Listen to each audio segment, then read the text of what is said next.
Muli po, mapagpalang araw po sa ating lahat. Ngayong umaga po, ang ibabahagi ko po ngayon sa inyo ay ang pamagat po ng ating pong message po ngayon ay yan, The Season of Growth. The Season of Growth. Kapag po may panibagong season, no, ang sarap po at masaya kapag may mga bagong season sa buhay po natin.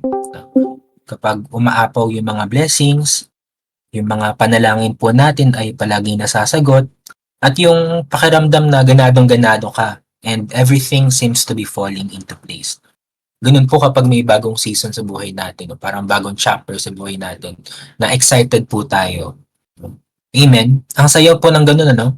Ang sayo po kapag yung everything seems to be falling into place, ang smooth lang. Pero, papaano po kung ang season mo ngayon ay parang walang nangyayari? When it feels like nothing is happening.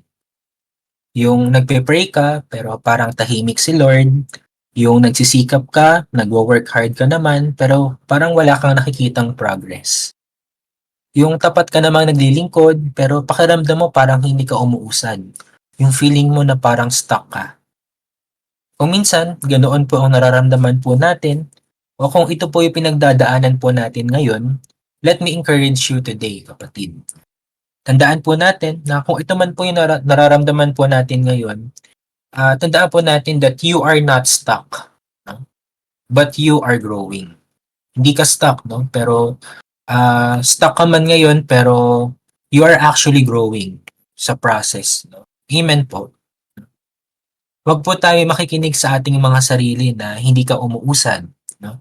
Sa katunayan, nasa proseso po tayo na wala ka mang nakikitang evidence or signs ng pag-unlad ngayon, pero you're actually growing. Hindi mo lang napapansin. Mayroon pong unting-unting nade-develop, hindi pa lang natin nakikita. Minsan po kasi gusto nating makarating agad sa mga blessings, gusto nating agad maranasan yung mga blessing o matanggap yung mga blessing at maranasan yung mga breakthroughs. Pero ang mas mahalaga po sa Diyos, no, ay makita po niya yung character po natin. Mas mahalaga po sa Diyos and He is more concerned about who we are becoming during the process. Tandaan po natin na yung growth, hindi po yan palagi komportable. Growth is not always comfortable. And sometimes, yung pinaka-greatest growth nga daw po na nangyayari ay during the seasons po ng paghihintay, no? The greatest growth happens during the season of waiting. Sa season po ng mga pagsubok at sa season po ng humility or ng humbleness. Amen po. Narinig na po ba natin yung story tungkol po sa bamboo tree? Yung bamboo tree po na ito po, ipakita ko po sa inyo itong picture po na ito or illustration po na ito tungkol po sa story po ng bamboo tree. Isang araw daw po, one day a farmer plants a bamboo seed. No? Nagtanim daw po siya ng buto ng bamboo. Pero makikita po natin dito sa picture, no, na wala pong nangyari nung year number 1. Wala pong progress. No? Ganun pa, wala pong umusbong, buto pa rin siya. No? Meron mang maliit na sprout pero hanggang doon lang siya. No? Hanggang sa dumating po yung pangalawang taon. No? The second year comes and still nothing happened. No? Wala pong nangyari. Until dumaan po yung year 3, year 4, no? The third and fourth year already passed, pero not even a single sprout po yung lumabas, no? Wala pa rin pong nangyayari. At this point, no, sa 4 na taon po na paghihintay na yon, the farmer might feel frustrated. He could give up and think maybe this seed is defective, no? Baka daw defective po yung buto na tinanim niya. Maybe nothing will come out of this. Baka daw hindi po tumubo kasi defective nga po. Pero, if he patiently waits and keeps watering the seed, kahit na wala pong nagiging progress, something incredible happened in the 5th year. Pinangyari po sa pang-5 po na taon, ay bigla pong tumubo, no? Bigla pong tumubo yung bamboo tree, no? Yung buto po ng bamboo na tinanim po niya. In just a span po ng 6 weeks, no? Imagine 6 weeks, more or less, ano lang po yun, isang buwan, no? Tapos, hindi lang po siya tumubo within the 6 weeks, pero tumubo po siya ng 90 feet tall. No? Alam niyo po ba kung gaano po kalaki yung 90 feet tall? Yung 90 feet tall po ay pwede po natin i-compare sa haba po ng isang basketball court. At hindi lang po isang bamboo shoot ang tumubo. No? Multiple stems po yung tumubo na tigna 90 feet. No? So imagine, no? In just 6 weeks, lumaki po ng ganun yung bamboo tree. No? So ngayon, yung tanong po sa atin after hearing this story, the question is, did the tree grow in 6 weeks? No? Tumubo po ba yung puno sa loob po ng 6 weeks? Or tumubo po yung puno, yung bamboo tree, sa loob po ng 5 taon po na yon? Ang sagot po is that mula po sa simula ay tumutubo na po siya. No? It was growing all along. No? Because during those first 4 years, no, during daw po ng unang 4 na taon, hindi man po visible po yung bamboo tree above the ground, pero beneath the surface, sa ilalim po ng soil, no, yung mga ugat po niya ay lumalalim po. No? Yung mga ugat po niya ay growing deep. No? Lumalalim po ng lumalalim. Because the tree was preparing itself for the height that it would reach. No? So, nung yung nangyari po, no, bigla po siyang tumubo nung year 5 because yung mga roots po niya has already been established during the first years that it has been growing. No? So, meaning to say, no, hindi po siya tumubo in the span ng 6 weeks but it has been growing all along. Mula pa lamang po nung unang beses na tinanim po siya nung farmer. So, ngayon po mga kapatid, yung bamboo tree po na ito at yung story po na ito, we can compare it sa atin pong mga sarili. Marami po sa atin, tayo po ay nasa growing season. Tayo po ay nasa root growing season. Maybe pakiramdam po natin during the root growing season, wala pong nangyayari, walang progress, wala po tayo nakikita. We feel like nothing is happening. Pero in reality, God is preparing us for something greater. Maybe God is stretching you, God is pruning you, maybe God is teaching you to trust Him in ways you have never done before. That's why, church, I want to encourage you today. This season is not meant to destroy you. Kung tayo po ay nasa season po kung saan feeling natin walang nangyayari, kung tayo po ay nasa season po ngayon ng growth, no? This season is not meant to destroy you. It is meant to develop you. It is meant po para i-develop po yung nasa loob po natin, yung puso po natin, yung character po natin, yung patience po natin, at yung pananampalataya po natin. It is meant to develop our faith, no? And that's our message po today. That's our message po today, the season of growth. So, meron po tayong dadaanan po na 4 po na mga key points na kung saan madidiscover po natin at ma-explore po natin yung season po of growth. At kung ano po yung kinakailangan po or necessary po para po sa ating growth bilang mga mananampalataya. The first point po is that growth requires deep roots. Yung growth daw po, nire-require po nito ng malalim po na ugat. Kagaya po ng story po na pinakinggan po natin kanina, yung bamboo. Akala po natin hindi siya tumutubo kasi wala pong tumutubo above the surface, no? Pero sa katunayan pala, tumutubo po yung ugat niya. Hindi lang po nakikita. No? And ganoon din po sa growth po natin, sa season of growth po natin, no? Ng pananampalataya po natin. Growth requires deep roots. Basahin po natin sa Colossians chapter 2 verse 6 to 7. Ang sabi po rito, so then, just as you receive Christ Jesus as Lord, continue to live your lives in Him, rooted and built up in Him, strengthened in the faith as you were taught, and overflowing with thankfulness. Purihin po natin ang salita ng Diyos, no? Minsan, sa buhay, gusto po natin na nakikita po na agad yung paglago, yung bunga, at yung tagumpay, no? Pero bago po tayo palaguin ni Lord sa labas, dapat muna daw po tayong lumago sa loob. Ano pong sabi dito? Rooted and built up in Him, no? Isipin po natin ang isang matibay po na puno. Halimbawa po, Kapag tumayo po tayo sa harapan nito at inobserve po natin yung matibay po na puno, ang makikita lang po natin sa kanya ay yung matayog po niya na mga sanga, no? Yung mga malalago po niya na mga sanga, yung kanyang mga green na mga dahon, at yung mga healthy at malalaking mga bunga. No? Pero kadalasan, hindi po ito yung pamantayan po para masabi po natin na matibay yung puno po na ito. Kadalasan, hindi po natin nakikita yung totoong dahilan ng tibay po nito, which is yung lalim po ng kanyang mga ugat. Yung totoong dahilan po ng kung bakit po matibay at fruitful po ang isang puno is because established po yung kanyang mga ugat. No? So meaning to say, kung wala pong malalim na ugat, madaling matutumba yung puno kapag dumating po yung mga bagyo at ganoon din po tayo. Kung hindi po tayo nakaugat ng malalim kay Kristo, madali po tayong babagsak kapag dumaan po yung mga pagsubok sa buhay po natin.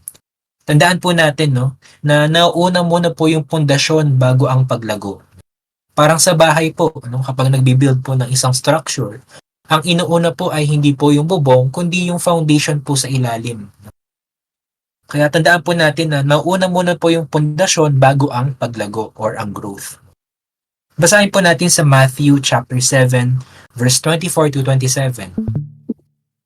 Sabi po rito, kaya't ang bawat nakikinig sa aking mga salita at isinasagawa ang mga ito ay maitutulad sa isang matalinong tao na nagtayo ng kanyang bahay sa ibabaw ng bato.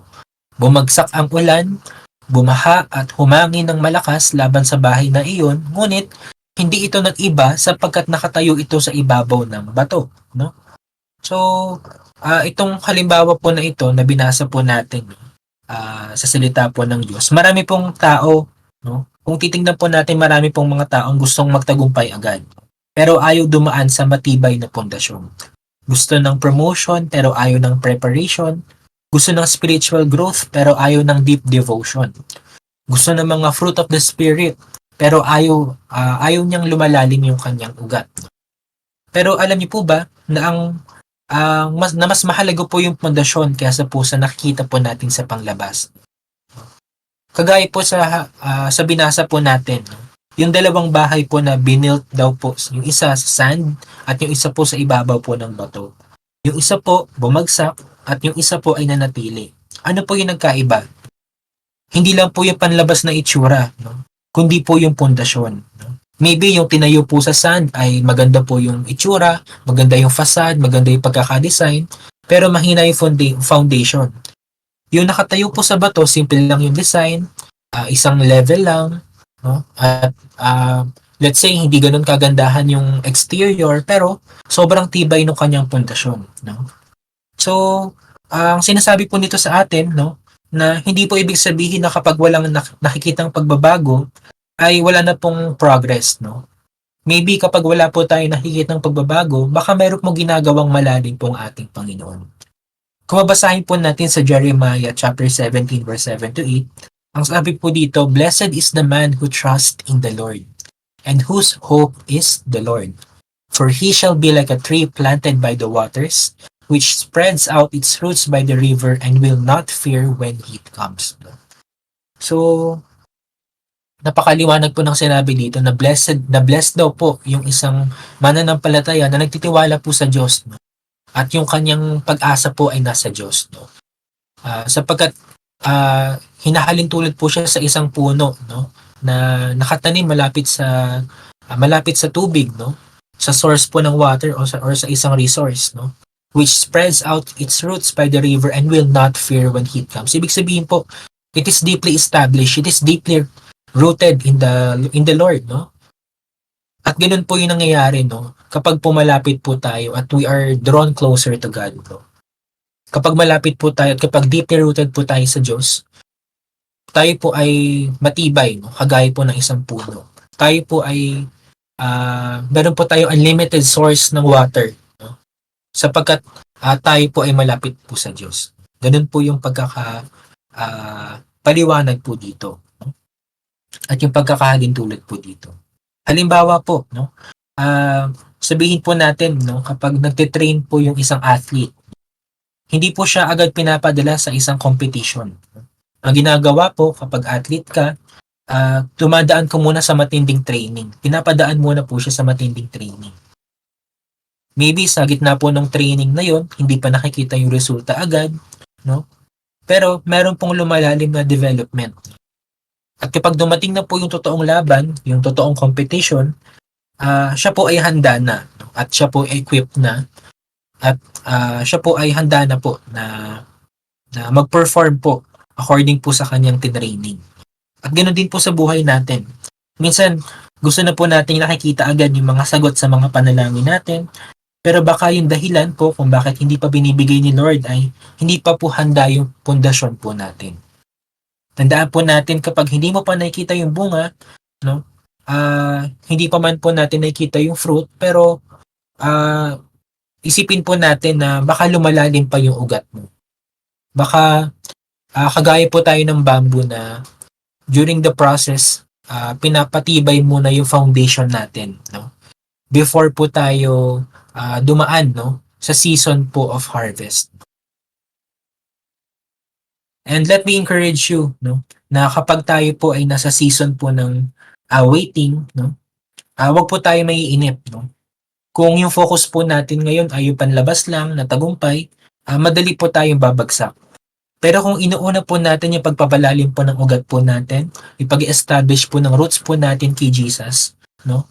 Nung sabi nga po sa binasa po nating passage, let us remain rooted and built up in Him, no? Na kahit anong bagyo ang dumating, na kahit anong problema po yung dumating, no? Hindi po tayo easily affected, no? At tayo po ay mananatili pong nagtitiwala at nananatili po tayong malakas sapagkat meron po tayong Kristo na kasama po natin.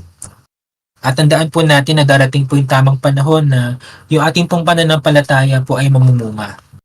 Pero ngayon, habang nasa paghihintay po tayo, nasa season po tayo ng growth, no? Hayaan po natin na palakasin po ng Panginoon yung ating pong mga roots. Hayaan po natin na palakasin po ni Lord yung ating pong mga ugat upang in the right time, no? Na in His perfect time, no? He will make you grow. Amen po. Pangalawa po, no? Pangalawang key point po natin is that growth requires pruning. Kailangan pong i-prune, no? Kung halimbawa po sa isang halaman, no, sa isang puno, kailangan po yung i-prune regularly para ito po ay mamunga at mas lalong lumago, no? Sapagkat yung pagpuprune po, ito po ay necessary po para po siya po ay lumaki at mas maging healthy, no? Kung babasahin po natin ngayon sa John chapter 15 verse 1 to 2, ang sabi po rito, I am the true vine and my Father is the vine dresser. Every branch in me that does not bear fruit, He takes away. And every branch that bears fruit, He prunes, that it may bear more fruit. Para daw po mamunga ng mas marami. In reality po, no, marami pong tao ang gustong lumago pero hindi handang ma-prune or maputulan. Marami pong mga tao ang gusto ng pagpapala, no? Gusto po natin ng pagpapala pero ayaw nating alisin ni Lord yung mga bagay na humahadlang sa kanyang mga plano. Gusto natin ng breakthrough pero ayaw nating dumaan sa proseso ng pagbabago. Pero alam niyo po ba, no, na yung pruning po, ito po ay hindi po parusa. Ang pruning po, ito po ay preparation. Ang pruning po ay para po mas marami po tayong maging bunga. Ito po ay necessary po para po sa ating paglago at ating pag-unlad. At tandaan po natin kapag hindi pinuputulan, kapag hindi po tayo mag-undergo sa pagpuprune, no, or pruning, hindi po tayo mas magiging mabunga. Isipin po natin ng isang puno ng ubas, no, yung isang vine po ng ubas, no, na nakakapit po dun sa kanyang pinagkakapitan, no? Kapag hinayaan mo lang siyang tumubo ng walang pruning, no, ito po ay magiging malago, no? Dadami po yung mga dahon nito at mas magsaspread po yung kanyang tubo, no? Pero kapag hinayaan po natin siya nang hindi po natin siya pinuprune, hindi po siya magiging mabunga. Hindi po siya magbe-bear ng fruit. Pero kapag pinutol po natin yung mga sanga na hindi na kailangan, kapag pinrune po natin yung kanyang mga vines kahit na healthy ito, pero dahil sa necessary po ito para po sa kanyang growth, doon po siya mas mamumunga at doon po siya mas magiging masagana. Ang sabi po sa John 15 verse 2, no? Every branch that bears fruit he prunes, that it may bear more fruit. Para daw po mas mamunga po tayo. Minsan, ang akala po nating loss ay preparation pala para sa more. No? No? May mga bagay po sa buhay natin na hindi naman masama, pero hindi po nakakatulong sa paglago po natin. Minsan, inaalis po ni Lord yung mga comfort zones natin, yung mga unhealthy habits natin, yung mga maling priorities natin, hindi para pahirapan po tayo, kundi para ihanda po tayo sa mas malaking pagpapala. Na yes, no? Pruning hurts, no? Kapag meron pong tinatanggal sa buhay po natin, masakit po 'yon. Lalo na po kapag nakasanayan po natin. Pero kahit na nakasanayan po natin, pero ito po ay nakakasama sa atin, it is necessary to be removed sa ating pong mga buhay. Kailangan po siyang alisin po ng ating Diyos. No? So yes, pruning hurts, but it has a purpose. Meron po itong purpose because it is necessary po para po sa ating growth. It is necessary for our growth, para po sa growth ng ating pananampalataya. Kapag po may inaalis si Lord, tandaan po natin, meron po siyang mas mabuting inihahanda para po sa atin. May mga panahon na parang ang daming nawawala sa buhay natin. Let's say, yung mga relationships, no? Marami po tayong mga relationships na hindi natutuloy, may mga opportunities na hindi natatanggap, may mga pangarap na hindi natutupad. Pero minsan, yung mga tinatanggal po ng Diyos sa buhay po natin, yung mga hindi po inaalaw ng Lord na ipagkaloob sa atin, hindi po ito rejection. No? Instead, baka ito po ay redirection po. Ito po ay redirection po para dalhin po tayo ng Lord, hindi lamang po sa good, pero kung ano po yung mas makakabuti po sa atin at kung ano po yung mas best po para po sa atin. Hindi po ito pagkawala, pero ito po ay process po ng pruning para po mas magbunga po tayo ng mas marami. Sabi nga po, God removes what is good to make space for what is best, no? Tinatanggal po ng Diyos kung yung sa tingin po natin na makabubuti po sa atin, pero kahit na nakabubuti po ito sa atin, meron pong mas best po para po sa atin. At tandaan po natin, laging yung best po yung gusto po na ibigay at iparanas po ng Lord sa atin. Amen po. Kasi isang halimbawa din po na pwede po nating tingnan. Kung natatandaan po natin yung story po ni Gideon, no? Yung sa Book of Judges po, no? Si Gideon po, no? Nung supposedly dapat lalaban po sila at susugod po sila sa isang bayan, no?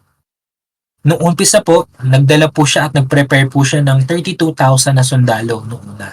Pero ano po yung sabi ng Panginoon? Ang sabi po ng Diyos, masyadong marami yung 32,000.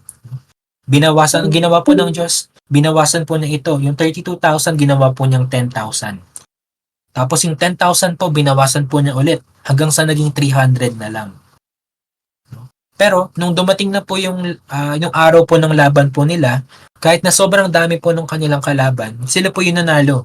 No? Hindi po dahil sa dami ng tao, kung hindi dahil sa kasama po nila yung Panginoon.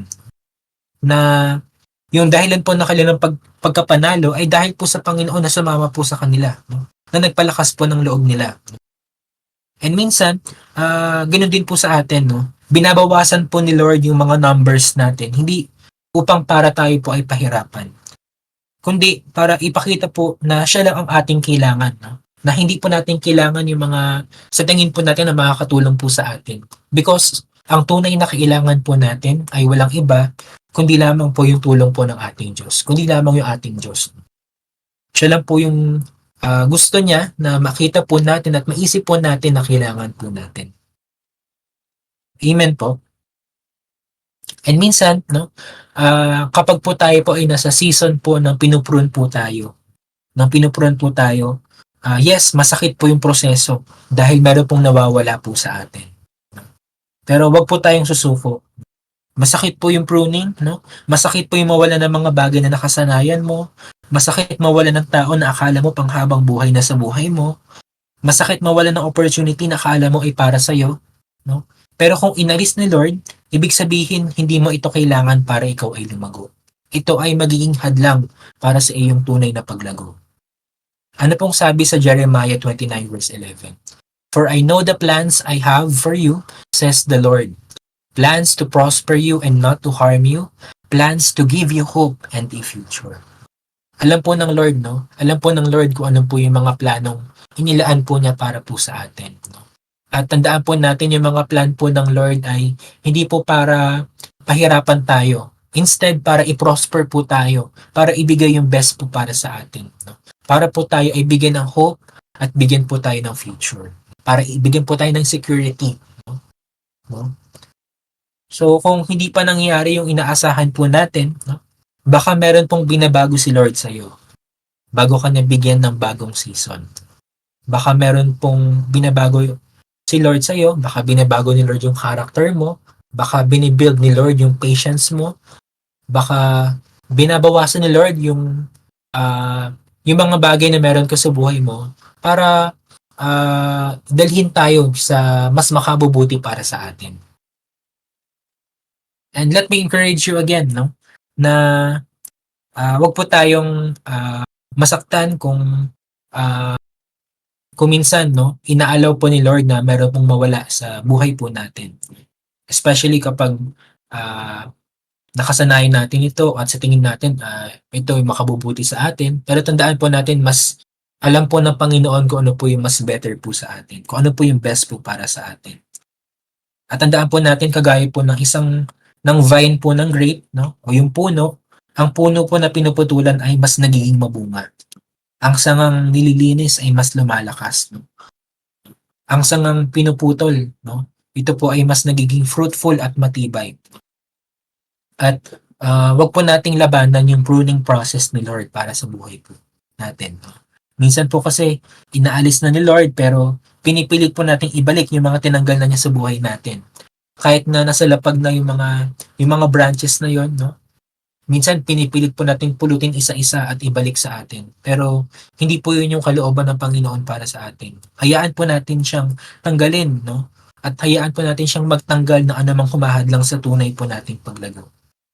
At wag po tayong matakot sa pruning process, no? I-embrace po natin instead yung process po na yun. Because in God's perfect time, no, you will bear more fruit. Mas magbubunga po tayo. Amen po. Pangatlo po, no? Ang ating pong pangatlong key point po is that growth requires resistance. Kailangan daw po natin ng resistance, no? Necessary daw po yung resistance para po sa ating growth. Resistance, ibig sabihin, kailangan ng tibay, no? Ng resistensya, ng reinforcement, no? Ng ability to withstand anything that comes along our way, no? Para maging independent po tayo at hindi po tayo maging vulnerable. Para mas lumakas po tayo. Basahin po natin sa James chapter 1 verse 2 to 4. Ang sabi po rito, consider it pure joy, my brothers and sisters, whenever you face trials of many kinds, because you know that the testing of your faith produces perseverance, and let perseverance finish its work, so that you may be mature and complete, not lacking anything. So, ang sabi po dito, no, na i-consider daw po natin na at magalak po tayo kapag tayo po ay dumadaan po sa mga pagsubok, no, sa mga trials, no. Sapagkat dito po nade-develop po yung ating pong pananampalataya at yung ating pong perseverance, no? And sa katunayan po, no, lahat po tayo, no, lahat naman po siguro tayo, gusto po natin ng spiritual growth. Gusto po natin yung mag-grow po tayo spiritually, lalo na po sa pananampalataya po natin at sa relationship po natin sa Panginoon. Pero minsan gusto po natin ng strong faith, pero ayaw po natin ng trials. Minsan, gusto natin ng deep trust in God pero ayaw nating dumaan sa mga uncertainties. Minsan, gusto nating ma-fulfill yung calling natin to share the gospel pero ayaw nating i-sacrifice yung time natin by studying the Word. Minsan gusto natin ng breakthrough pero ayaw natin ng breaking. No? Pero alam niyo po ba, no, na ang tunay daw po na paglago ay hindi po nangyayari sa loob ng comfort zone natin. Because in reality, kailangan po ng resistance para lumakas. Kailangan po ng mga trials para tumibay at para palakasin yung faith po natin. No? At walang paglago po kung walang pressure po tayo na pagdadaanan. And during this season po, no, kapag po, especially kapag dumadaan po tayo sa season po ng mga pagsubok, no, nandun po yung mga trials, no, napakadali pong sumuko anytime, no. Para ang dali pong sabihin na ayoko na gusto ko nang sumuko. Dahil po, maybe dahil sa pagod, dahil po sa pain na pinagdadaanan po natin, or maybe dahil po sa inconvenience. Pero alam niyo po what the Bible says about our faith kapag po tayo dumadaan po sa mga trials?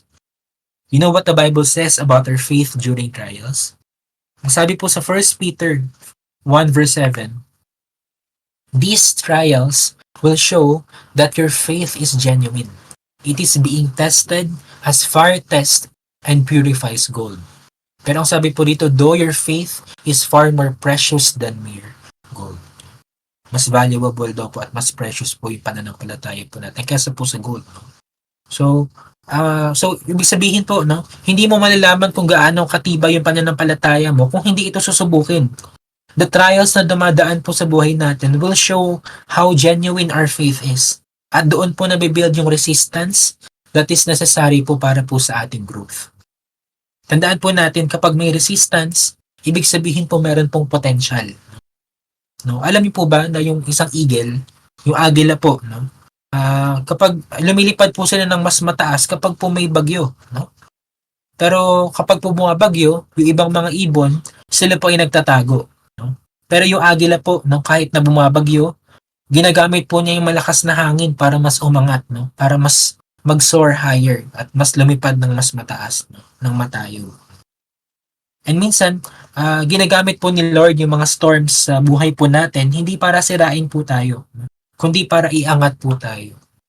Maybe yung mga problema po natin ngayon ay maaring stepping stone sa susunod na level po ng faith po natin. Para patibayin po yung loob natin, para ihanda po tayo sa susunod na kakaharapin po natin. It says in Romans 5 verse 3 to 4, sabi po rito, we also glory in our sufferings, because we know that perseverance, character, and character, hope. Minsan naiisip po natin, Lord, bakit ako dumadaan sa ganito? Lord, bakit parang mas mahirap pagdating sa akin pero sa iba madali lang? Lord, kailan kaya matatapos ang pagsubok na ito? Minsan natatanong po natin sa sarili po natin yung mga questions po na ito. No? Pero ang sagot po dyan, no? Pero baka kaya hindi pa tinatapos ni Lord ang season na ito, baka hindi pa tinatapos ni Lord ang season ko nasaan ka man ngayon, ay dahil meron pa po siyang tinuturo sa atin. Meron pa siyang tinuturo sa iyo. Meron pa siyang gustong ipakita sa iyo na gusto niyang ma-build mo at gusto niyang matutunan mo. And during this time, during this season, kapag mas pinapalakas ka ni Lord, no, wag po tayong sumuko. No? And honestly, masakit po yung resistance. Masakit po yung resistance kagaya po ng pruning. Minsan, parang hindi mo na kaya. Minsan, parang walang nangyayaring maganda. Minsan, parang hindi mo na alam ang susunod na gagawin mo. Minsan, hindi mo na alam kung ano ang next step. No? What's next for you? No? Or para sa buhay mo. Pero tandaan po natin ito, na kapag mas mahirap daw po ang pagsubok, mas malaki po yung plano ni Lord para sa iyo. Kapag mas mabigat ang dinadala mo, ibig sabihin mas pinapalakas ka ni Lord. Kapag mas mabigat yung pagsubok mo, ibig sabihin mas malaki ang calling mo. Basahin po natin sa Isaiah chapter 40 verse 31. But those who wait on the Lord shall renew their strength. They shall mount up with wings like eagles. They shall run and not be weary, and they shall walk and not faint. So, hindi ka lang po nag-endure, no? But you are growing through the process. And you are getting stronger habang tumatagal po at habang nasa proseso ka po. And let me encourage you again, no? Kapag mahirap na po yung pinagdadaanan mo ngayon, baka nasa training ka lang ni Lord. Huwag kang sumuko, no? Huwag po tayong sumuko, no? Tandaan po natin na kapag mas lumalalim, mas lumalakas. And yung growth po, no? Tandaan po natin, it requires resistance. Huwag po tayong mag-quit agad, no? Huwag po nating sabihin sa sarili po natin na ayaw na natin at gusto na nating sumuko. God is encouraging you today, no? To keep pushing because He is making you stronger. And nagisimula pa lamang po yung Diyos. Amen po. And lastly po, no, yung atin pong apat po na point, no, titignan naman po natin yung mga confirmations po na yung mga nangyayari po sa buhay po natin, no, or yung mga questions po sa buhay natin, kung ito po ba ay nanggagaling po sa ating Diyos. Marami po sa atin, no, kapag dumadaan po tayo sa pruning at sa resistance, nagtatanong po tayo na, Lord, tama pa ba itong ginagawa ko? Lord, ito pa rin ba yung will mo para sa akin? Lord, bakit parang ang tagal ng sagot mo? So kapag dumadaan po tayo sa season of growth, no, mahalagang malaman po natin kung tayo po ay nasa tamang landas. Dahil hindi po lahat ng pagkakataon, hindi lahat ng bukas na pinto, at hindi po lahat ng mga magagandang sitwasyon ay galing po sa ating Diyos. Kaya naman po sa ating pong paglalakbay, no, sa ating pong pananampalataya, kailangan po nating alamin yung mga palatandaan na ang ating ginagawa po ay mula po sa Diyos. Para ma-discern po natin kung ito po ay nanggagaling sa ating Panginoon. That's why yung ating pong fourth and last point, we are going to explore 7 confirmations that it is from God. But before anything else, basahin po natin itong passage po from Proverbs chapter 3 verses 5 to 6. Ang sabi po rito, trust in the Lord with all your heart and lean not on your own understanding. In all your ways acknowledge Him and He shall direct your paths. No? So, ibig sabihin po, no? Kapag po galing kay Lord, hindi po natin kailangan manghula. No? Sa buhay po natin, marami pong mga dumarating na mga opportunities. Marami pong mga dumarating na mga decisions at na mga directions na kailangan pong pagpilian at pag-isipan ng mabuti. May mga questions po na papayag ba ako sa job offer na to? Ipagpapatuloy ko ba yung relasyon na ito? Tama ba yung direction na tinatahak ko ngayon sa buhay ko? Pero alam niyo po ba na hindi po tayo pinapabayaan ni Lord na manghula lang. Nagbibigay po siya ng maliwanag na confirmation. Kapag po tayo nagtitiwala po sa Kanya, ang sabi nga po, di ba, in all your ways acknowledge Him, no? And He shall what? He shall direct your paths. No? Hindi po niya tayo ililigaw. Ibibigyan po niya tayo ng maliwanag na sagot, na confirmation, para hindi po tayo nangangapa at nanghuhula lang. At ganun po kabuti yung ating Diyos, no? Dahil gusto po niya na i-direct po tayo sa tamang daan, no? Sa tamang path, no? Na kaloob po niya para po sa atin. Ang sabi nga po sa 1 Corinthians chapter 14 verse 33 that God is not the author of confusion but of peace, no? Hindi po siya nagbibigay ng confusion sa atin. Lalo na po sa mga prayers po natin at sa especially po sa pananampalataya po natin. Ang lahat po na nanggagaling po sa Lord ay lagi pong may security, lagi pong may assurance at lagi pong sigurado at maaasahan. Kaya po, lahat po na nanggagaling po sa Kanya, ito po ay nagpo-produce po ng peace. No? Hindi po tayo mangangamba, hindi po tayo maliligaw, hindi po tayo manghuhula. No? Pero tayo po ay magkakaroon po ng sagot sa lahat po ng mga questions po natin. That's why, yung atin pong first confirmation po, meron po tayong 7 confirmations. Yung first confirmation po natin, kung galing po ito kay Lord at galing po ito sa ating Panginoon, no? It aligns with Scripture. Ito daw po ay naka-align sa Scripture. Basahin po natin sa 2 Timothy chapter 3 verse 16 to 17. Ang sabi po rito, all Scripture is God-breathed and is useful for teaching, rebuking, correcting, and training in righteousness, so that the servant of God may be thoroughly equipped for every good work. Ibig sabihin po, maaasahan po yung salita po ng Diyos. No? Ito po ay magagamit po sa pagtuturo, sa pagkokorek, no? At sa training in righteousness, no? Para tayo po ay ma-equip po for every good work. Ibig sabihin po, we can easily discern kung ito po ay galing sa Diyos, kung ito po ay nag-a-align po sa Scripture. Kung ito po ay taliwas sa Biblia, ang sagot lang po nun ay hindi po ito nanggagaling kay Lord. No? Hindi po ito galing kay Lord kung hindi po ito hindi po natin ito makikita sa Biblia. No?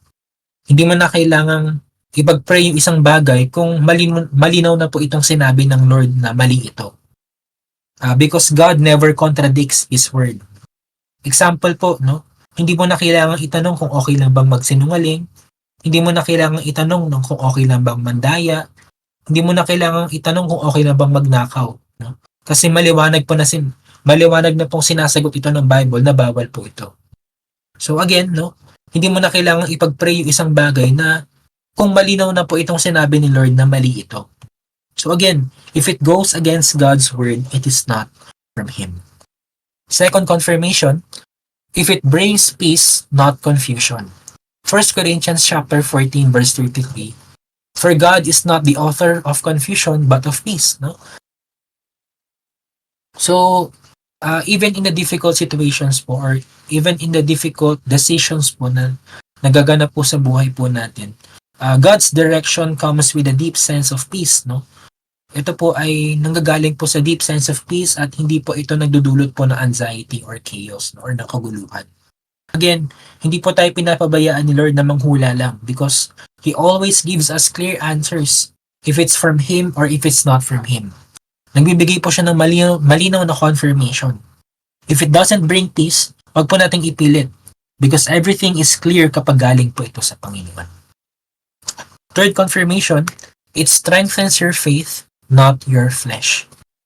Ang sabi po sa Hebrews 11 verse 6, and without faith, it is impossible to please God. No? So kung galing po ito kay Lord, kailangan pinapalalim po nito yung pananampalataya po natin. Because God's will draws you closer to Him, hindi po palayo sa Kanya. It draws you closer to Him, not away from Him. Kung isang bagay po ay pinapatibay yung tiwala mo kay Lord at hindi lang yung sarili mo kakayahan, at hindi po nasasatisfy yung flesh natin, no? Ito po ay galing po sa Panginoon.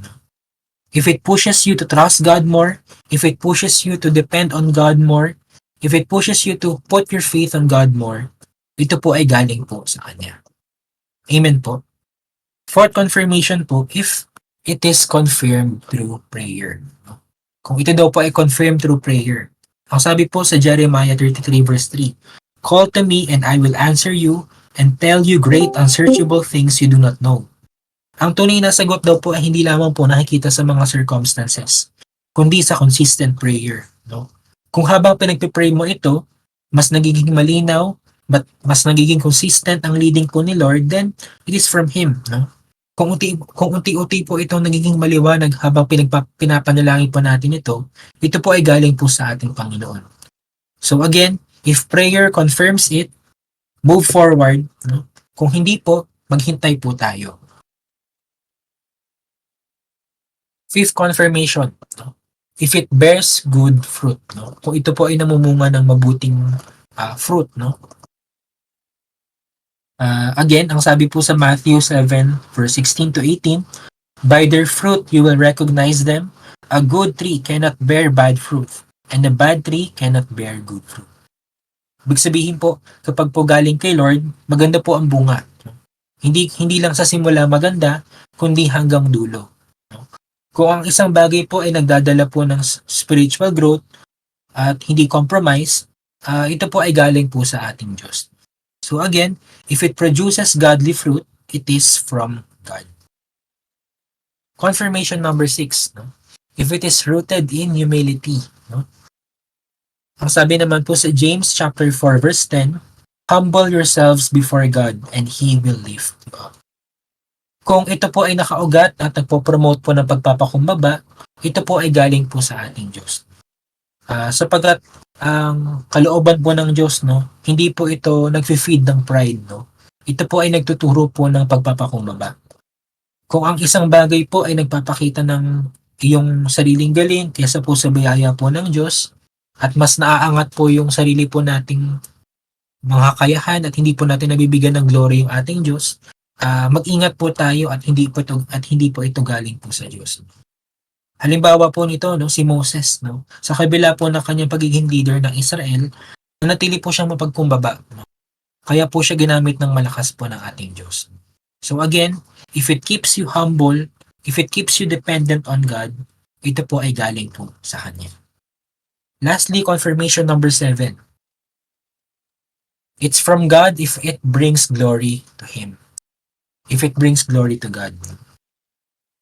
Sabi nga po sa 1 Corinthians 10 verse 31, so whether you eat or drink or whatever you do it all for the glory of God. Kapag po kay Lord, no? Kapag po kay Lord nang galing, no? Kapag po kay Lord at siya po ang natataas at hindi po ang tao, ito po ay galing po sa Kanya. God's will, no? Yung kalooban po ng Diyos always points back to Him. No? God's will always leads back to Him.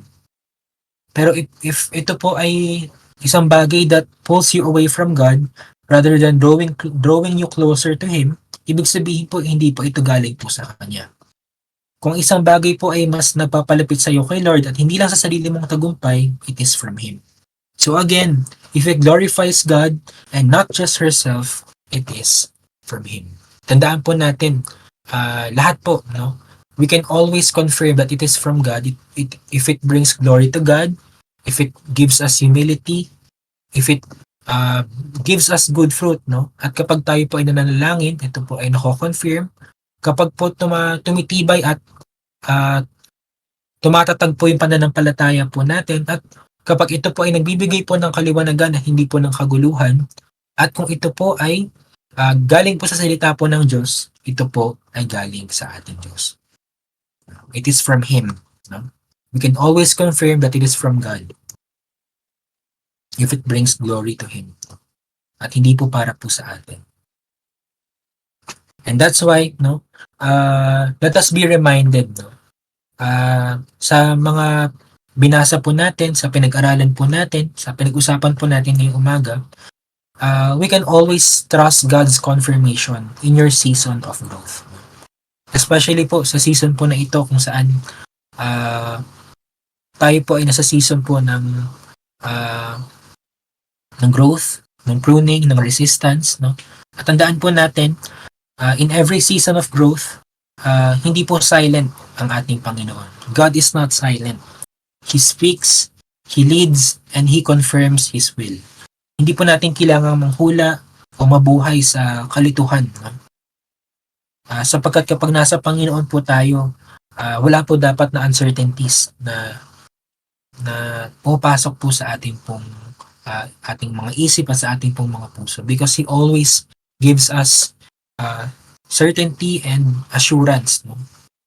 Makakaasa po tayo sa Kanya. No? Tandaan po natin kapag ang isang bagay ay galing po sa Kanya, makikita po natin palagi ang palatandaan. It aligns with His Word, it brings peace, it deepens our faith, it is confirmed in prayer, it bears in good fruit, it humbles us, and it glorifies Him. It is from God. Kung meron po tayo hinahanap na sagot ngayon, wag po tayong magmadali. No? Sometimes, God's confirmation is not a quick yes or no, but a call to trust Him deeper. Even sa paghihintay po natin, even sa season po ng waiting po natin, even po sa season po ng uncertainty, no? Makakaasa po tayo na yung ating pong Panginoon, He is at work. No? Siya po ay kumikilos. At tandaan po natin kung ano po yung kanyang sinimulan, ito po ay kanyang kukumpletuhan at ito po ay kanyang tatapusin. But more than any life decision po na meron po tayo, mga trials po natin, yung mga season po na pinagdadaanan po natin sa buhay natin. More than anything of those, no? Ang pinaka-greatest confirmation daw po na pinaka-kailangan po natin. At yung pinaka-ultimate at greatest confirmation that we need is our salvation. The greatest confirmation is our salvation through Jesus Christ. Ang pinakamalaking confirmation daw po na kailangan natin sa buhay ay hindi lang tungkol sa ating pong mga decision at yung mga circumstances po natin sa buhay, kundi ito tungkol po sa ating pong kaligtasan. Ang sabi nga po sa Romans 10 verse 9, if you declare with your mouth that Jesus is Lord and believe in your heart that God raised Him from the dead, you will be saved. So tandaan po natin, ang pinakamalaking confirmation na mula kay Lord ay si Jesus po mismo. Na hindi mo kailangan manghula kung mahal ka ng Diyos, no? Dahil pinatunayan na po niya ito sa krus ng Kalbaryo. Hindi mo na kailangan mag-alinlangan kung may plano ba ang Panginoon para sa iyo, sapagkat sinagot na po niya ito sa pamamagitan ng pagbabayad po niya ng ating pong mga kasalanan upang magkaroon po tayo ng bagong buhay at ng buhay na walang hanggan. At tandaan po natin kung hindi ka pa sigurado sa kaligtasan mo, tignan po natin yung finished work on the cross. At ngayong araw na po yung confirmation po na. It is confirmed through Jesus Christ Himself. And let us all be reminded that as we step into this season of growth, no, wag po tayo magmadali. Let us not rush the process. But instead, let us trust God's process because His confirmations are not just about our decisions, not just about our future po dito po sa mundo na ito. But it is all about drawing you closer to Him para mas mapalapit po tayo sa Kanya. Para mas umunlad po yung pananampalataya po natin. Para mas lumago po yung relasyon po natin sa Kanya.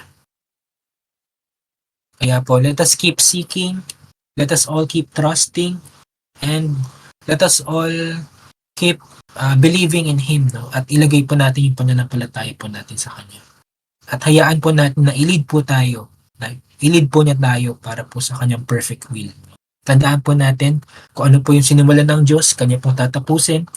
At tandaan po natin na ang gusto po ng Lord, hindi lamang po yung good para sa atin, but kung ano po yung best para po sa atin.